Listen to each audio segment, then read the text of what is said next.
Perú. Los tres bohemios en el escenario: Edgar Belito, Rodolfo Janampa y el Chinito Amoroso, Fausto Contreras. Somos amigos inseparables, somos hermanos de la canasta. Salud, Fausto, toma, Rodolfo, no te emborraches, Edgar Belito, tomaremos esta cerveza.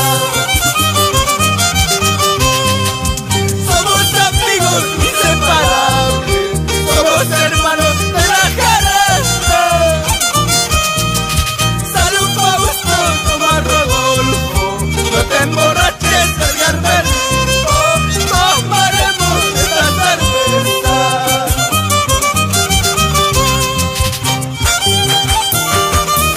Fausto, Rodolfo, Edgar, quiero sumarme para brindar, para tomar, porque también mi corazón sufre, sufre.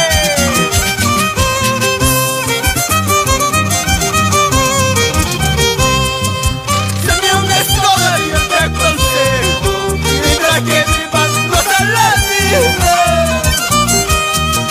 Cuando te mueres, amigo mío, nada te llevas en esta vida, todas te quedan para gozarle. Se acaba de llegar, Ronald Belito también se suma. Y viene más cerveza, más cerveza. Sigan, sigan cantando. Tomaremos, cantaremos, esta noche de jarana, tal vez mañana no nos vemos, amigos míos de la vida. Tomaremos, cantaremos, esta noche de jarana, tal vez mañana no nos vemos, amigos míos de la vida.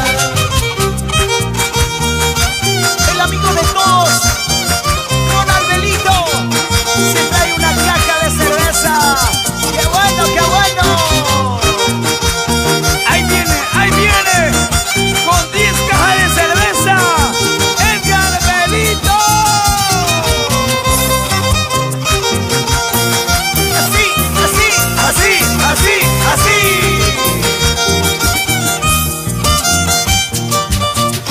Sigan bailando, ay, ay, ay. Sigan gozando, ay, ay, ay. Se acabó.